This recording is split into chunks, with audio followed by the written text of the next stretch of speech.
Welcome to this course on evaluating financial performance. This course provides a basic understanding of how to use ratio analysis for evaluating financial performance. My name is Andre, and I'll be your presenter for this course. I have extensive experience as a chartered accountant and a chartered global management accountant, and I've worked in both medium and large corporates and gained experience at various levels up to financial director. Why use ratios?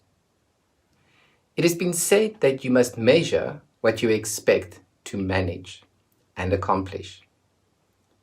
Without measurement, you have no reference to work with, and thus you tend to operate in the dark.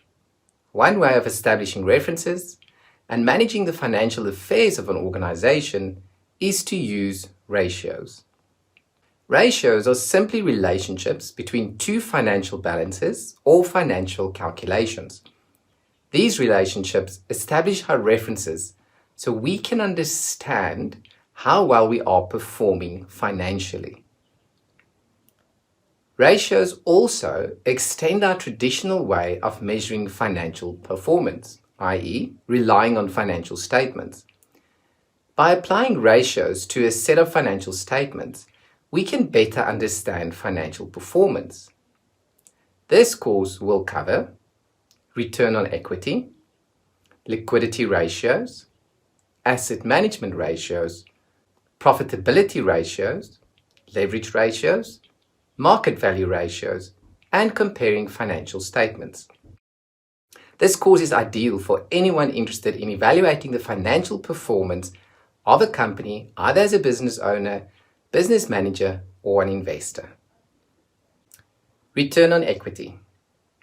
Calculating return on equity for publicly traded companies, the relationship of earnings to equity or return on equity is of prime importance, since management must provide a return for the money invested by shareholders. Return on equity is a measure of how well management has used the capital invested by shareholders. Equity tells us the percent returned for each dollar or other monetary unit invested by shareholders. Return on equity is calculated by dividing net income by average shareholders' equity, including retained earnings. Example: net income for the year was $60,000. Total shareholder equity at the beginning of the year was $315,000, and ending shareholder equity for the year was $285,000. Return on equity is calculated by dividing $60,000 by $300,000. The average shareholder's equity, which is $315,000, plus the $285,000 divided by 2. This gives us a return on equity of 20%. For each dollar invested by shareholders, 20% was returned in the form of earnings. Return on equity is one of the most widely used ratios for publicly traded companies. It measures how much return management was able to generate for the shareholders. The formula for calculating return on equity is net income divided by average shareholders' equity. The components of return on equity. Return on equity has three ratio components. The three ratios that make up return on equity are 1. Profit margin, which is equal to net income divided by sales.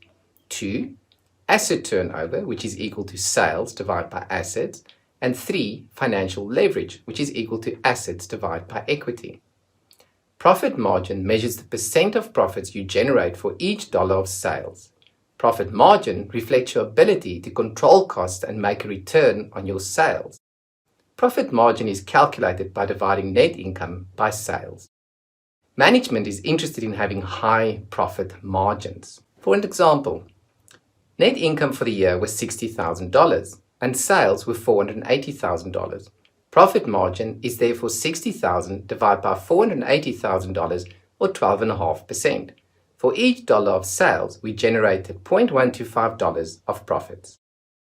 Asset turnover measures the percent of sales you are able to generate from your assets. Asset turnover reflects the level of capital we have tied up in assets and how much sales we can squeeze out of our assets. Asset turnover is calculated by dividing sales by average assets. A high asset turnover rate implies that we can generate strong sales from a relatively level of capital. Low turnover would imply a very capital-intensive organization. For example, sales for the year was $480,000. Beginning total assets was $505,000 and year-end total assets are $495,000. The asset turnover rate is $480,000 divided by $500,000, the average of the opening and closing assets. For every $1 of assets, we were able to generate $0.96 of sales. Financial leverage is the third and final component of return on equity.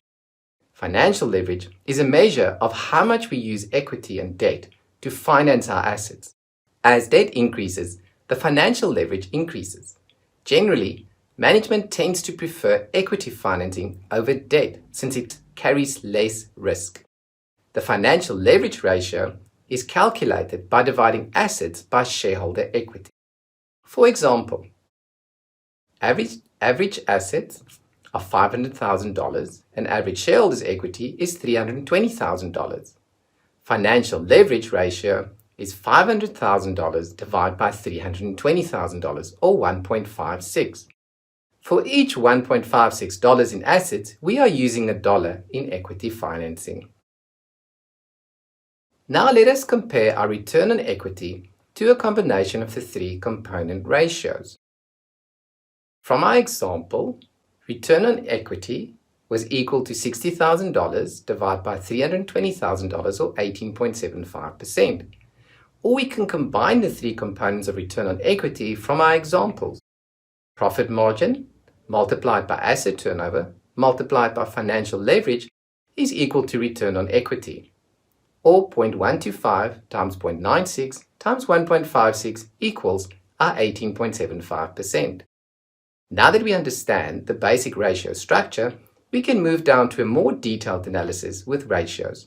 Four common groups of ratios are liquidity, asset management, profitability, and leverage. We will also look at market value ratios. Liquidity ratios. Liquidity ratios help us understand if we can meet our obligations over the short run. High liquidity levels indicate that we can easily meet our current obligations. We can use several types of ratios to monitor liquidity. Current ratio. Current ratio is simply current assets divided by current liabilities. Current assets include cash, accounts receivable, marketable securities, inventories, and prepaid items. Current liabilities include accounts payable, notes payable, salaries payable, taxes payable, current maturities of long-term obligations, and other current accruals. For example, current assets are $200,000 and current liabilities are $80,000. The current ratio is therefore 2.5.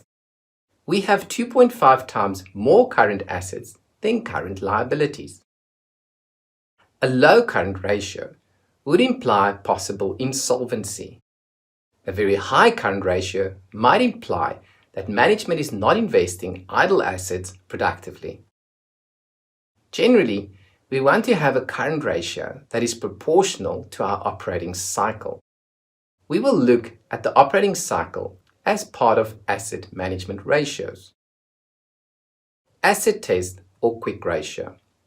Since certain current assets, such as inventories, may be difficult to convert into cash, we may want to modify the current ratio. Therefore, we will remove certain current assets from our previous calculation. This new ratio is called the asset test or quick ratio, i.e., assets that are quickly converted into cash will be compared to current liabilities. The asset test ratio measures our ability to meet current obligations based on the most liquid assets. Liquid assets include cash, marketable securities, and accounts receivable. The asset test ratio is calculated by dividing the sum of our liquid assets by current liabilities. For example, cash is $5,000, marketable securities are $15,000, accounts receivable are $40,000, and current liabilities are $80,000. The asset test ratio is then the $5,000 plus the $15,000 plus the $40,000 divided by the $80,000, or 0.75. We have 0.75 in liquid assets for each $1 in current liabilities.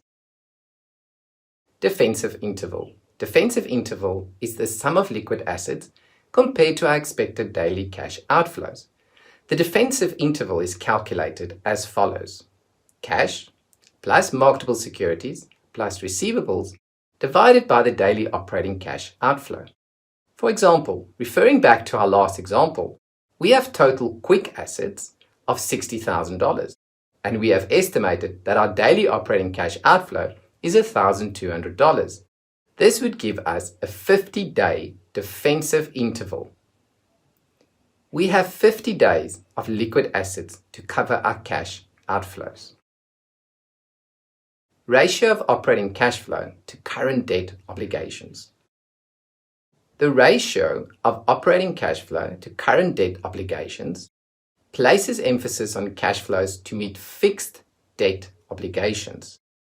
Current maturities of long-term debts, along with notes payable, comprise our current debt obligations. We can refer to the statement of cash flows for operating cash flows. Therefore, the ratio of operating cash flows to current debt obligations is calculated as follows: operating cash flow divided by the current maturity of long-term debt plus notes payable.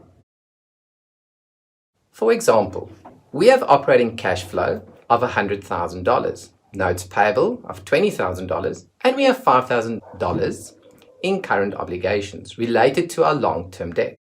The operating cash flow to current debt obligation ratio is $100,000 divided by the $20,000 plus the $5,000, or 4. We have 4 times the cash flow to cover our current debt obligations. Asset management ratios. A second group of detailed ratios is asset management ratios. Asset management ratios measure the ability of assets to generate revenues or earnings. They also complement our liquidity ratios. We looked at one asset management ratio already, namely total asset turnover, when we analyzed return on equity. We will now look at 5 more asset management ratios: accounts receivable turnover, days in receivables inventory, days in inventory, and capital turnover. Accounts receivable turnover. Accounts receivable turnover measures the number of times we were able to convert our receivables over into cash. Higher turnover ratios are desirable. Accounts receivable turnover is calculated as follows: net sales divided by the average accounts receivable.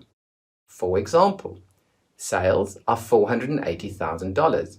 The average receivable balance during the year was $40,000, and we have a $20,000 allowance for sales returns.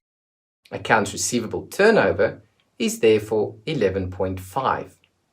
We were able to turn our receivables over 11.5 times during the year. We are assuming that all our sales are credit sales. We do not have any significant cash sales. Days in accounts receivable. The number of days in accounts receivable is the average length of time required to collect our receivables. A low number of days is desirable. Days in accounts receivable is calculated as follows: 365 or 360 or 300 divided by the accounts receivable turnover. For example, if we refer to our previous example and base our calculation on the full calendar year, we would require 32 days on average to collect our receivables. Inventory turnover. Inventory turnover is similar to accounts receivable turnover. We are measuring how many times did we turn our inventory over during the year. Higher turnover rates are desirable. A high turnover rate implies that management does not hold onto excess inventories and our inventories are highly marketable. Inventory turnover is calculated as follows. Cost of sales divided by average inventory. Example, cost of sales were $192,000 and the average inventory balance during the year was $120,000. The inventory turnover rate is 1.6, or we were able to turn our inventory over 1.6 times during the year. Days in inventory. Days in inventory is the average number of days we held our inventory before a sale. A low number of inventory days is desirable. A high number of days implies that management is unable to sell existing inventory stocks.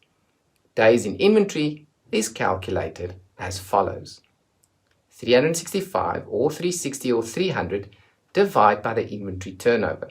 For example, if we refer back to the previous example and we use the entire calendar year for measuring inventory, then on average we are holding our inventories 228 days before a sale.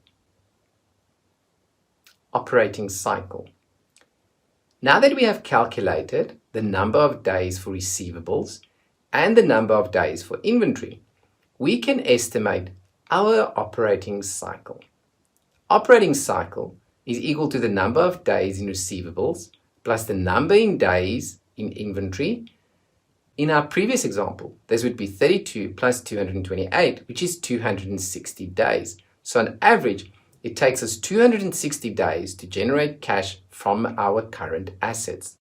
If we look back at our current ratio, we found that we had 2.5 times more current assets than current liabilities. We now want to compare our current ratio to our operating cycle. Our turnover within the operating cycle is 365 divided by 260 or 1.4. This is lower than our current ratio of 2.5.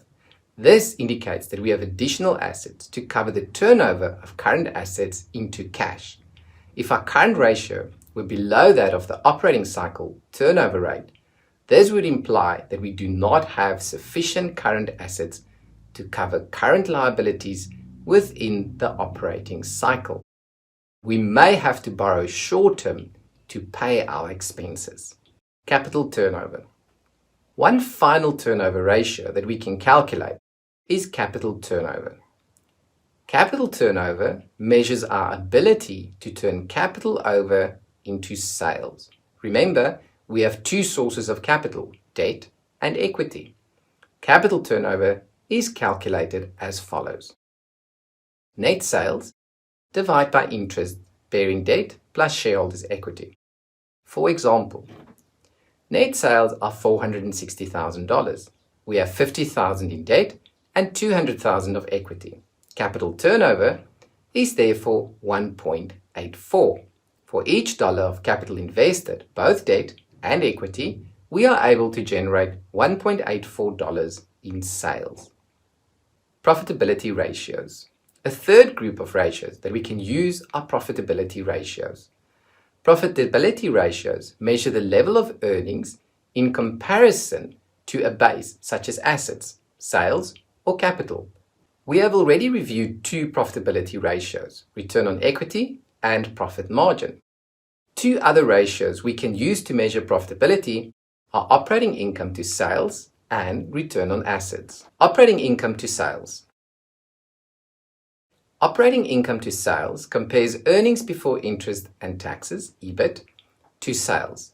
By using EBIT, we place more emphasis on operating results and more closely follow cash flow concepts.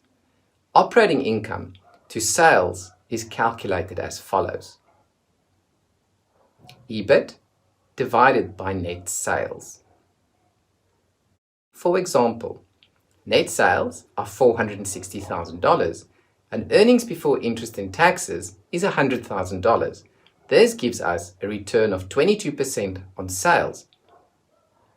For every dollar of sales, we generated $0.22 in operating income. Return on assets. Return on assets measures the net income returned on each dollar of assets. This ratio measures overall profitability from our investment in assets. Higher rates of return are desirable. Return on assets is calculated as follows. Net income divided by average total assets.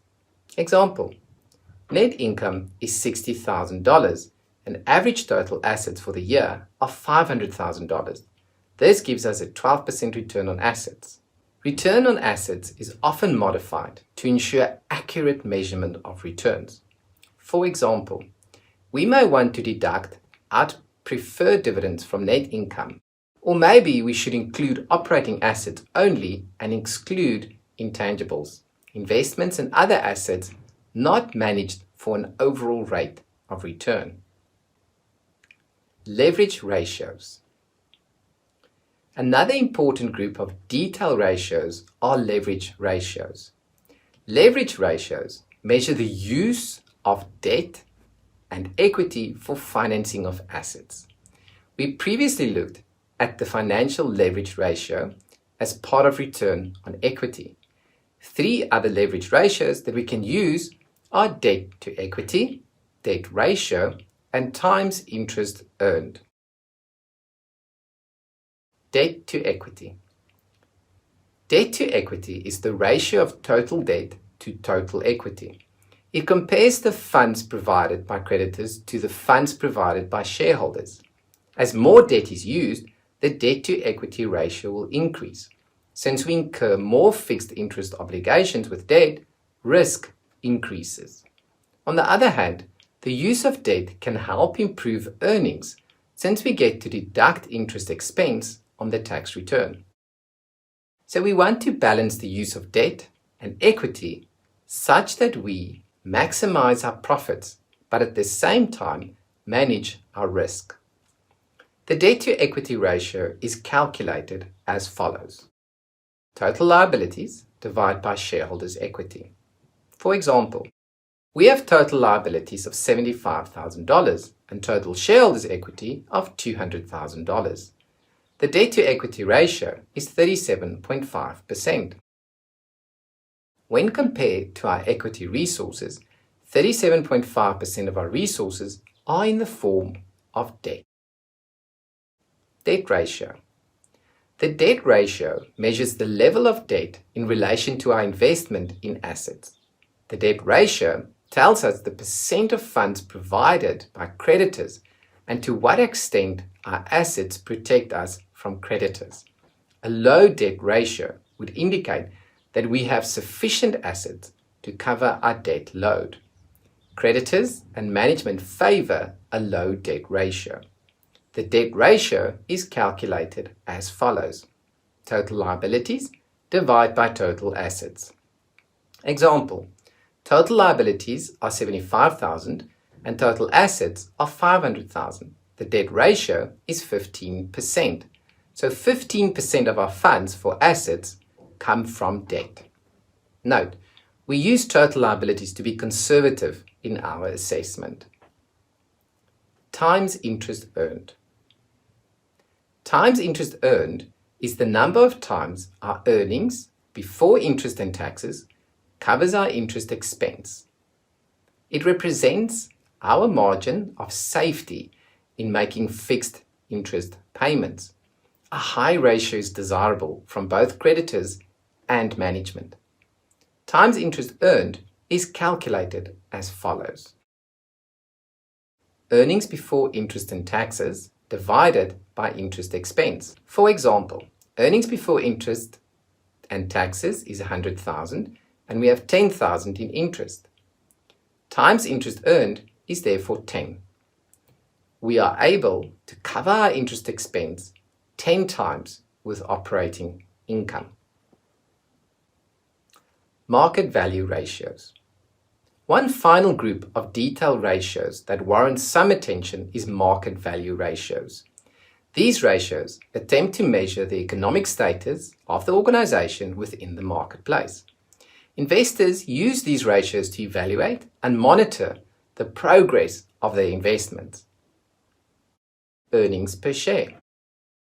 Growth in earnings is often monitored with earnings per share, EPS. The EPS expresses the earnings of a company on a per share basis. A high EPS in comparison to other competing firms is desirable. The EPS is calculated as follows.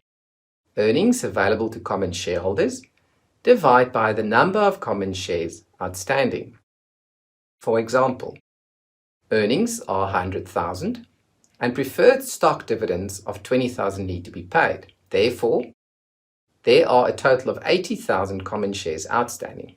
Earnings per share is 100 less than 20 divided by 80,000 shares, or $1 per share. PE ratio. The relationship of the price of the stock in relation to earnings per share is expressed as the price to earnings ratio, or PE ratio. Investors often refer to the PE ratio as a rough indicator of value for a company. A high PE ratio would imply that investors are very optimistic or bullish about the future of the company, since the price, which reflects market value, is selling for well above current earnings. A low PE ratio would imply that investors view the company's future as poor, and thus the price the company sells for is relatively low when compared to its earnings. The PE ratio is calculated as follows. The price of the stock divided by earnings per share. Note, earnings per share are fully diluted to reflect the conversion of securities into common stock. For example, earnings per share is $3 and the stock is selling for $36 per share. The PE ratio is therefore 12. The company is selling for 12 times its earnings. Book value per share. Book value per share expresses the total net assets of a business on a per share basis. This allows us to compare the book values of a business to the stock price and gauge differences in valuations. Net assets available to shareholders can be calculated as total equity less preferred equity. Book value per share is calculated as follows. Net assets available to common shareholders divide by outstanding common shares. For example, total equity is 5 million, including 400,000 of preferred equity. The total number of common shares outstanding is 80,000. Book value per share is therefore $57.50. Dividend yield. The percentage of dividends paid to shareholders in relation to the price of the stock is called the dividend yield. For investors interested in a source of income, the dividend yield is important, since it gives the investor an indication of how much dividends are paid by the company. Dividend yield is calculated as follows. Dividends per share divided by the price of the stock. For example, dividends per share are $2.10 and the price of the stock is $30 per share. The dividend yield is therefore 7%. Comparing financial statements. One final way of evaluating financial performance is simply to compare financial statements from period to period and to compare financial statements with other companies. This can be facilitated by vertical and horizontal analysis. Vertical analysis. Vertical analysis compares line items on a financial statement over an extended period of time. This helps us spot trends and restate financial statements to a common size for quick analysis. For the balance sheet, we will use total assets as our base, 100%. And for the income statement, we will use sales as our base, 100%. We will compare different line items on the financial statements to these bases and express the line items as a percentage of the base. For example, income statements for the last 3 years are summarized here. By expressing balances as percentages, we can easily notice that general and admin expenses are trending up, while cost of goods sold is moving down. This may require further analysis to determine what is behind these trends. Horizontal analysis. Horizontal analysis looks at the percentage change in a line item from one period to the next. This helps us identify trends from the financial statements. Once we spot a trend, we can dig deeper and investigate why the change occurred. The percentage changed is calculated as follows. The amount in year 2 less the amount in year 1 divided by the amount in year 1. For example, sales were 310,000 in year 1 and 330,000 in year 2. The percentage change in sales is therefore 6.5%. We can apply this analysis horizontally down the financial statements for year 2. Sales 6.5%, cost of goods sold 4.8%, general and admin expenses 5%, net income 9.5%. To summarize, we started our look at ratio analysis with return on equity, since this one ratio is at the heart of financial management. Namely, we want to maximize returns for the shareholders of the company. Secondly, we have 3 ways of influencing return on equity. We can change our profit margins, we can change our turnover of assets, or we can change our use of financial leverage. Next, we looked at how we can influence the 3 components of return on equity. There are several detail ratios that we can monitor, such as asset test, inventory turnover, and debt to equity. Detail ratios help us monitor specific financial conditions, such as liquidity or profitability. Ratios are best used when compared or benchmarked against another reference, such as an industry standard or a best in class within our industry. This type of comparison helps us establish financial goals and identify problem areas. We can also use vertical and horizontal analysis for easy identification of changes within financial balances. It should be noted that ratios do have limitations. After all, ratios are usually derived from financial statements, and financial statements have some limitations. Additionally, comparisons are usually difficult because of operating and financial differences between companies. Nonetheless, if you want to analyze a set of financial statements, ratio analysis is probably one of the most popular approaches to understanding financial performance. Thank you for completing this short course on evaluation of financial performance. We'll be including an Excel sheet that's got the bulk of the calculations that we discussed within them.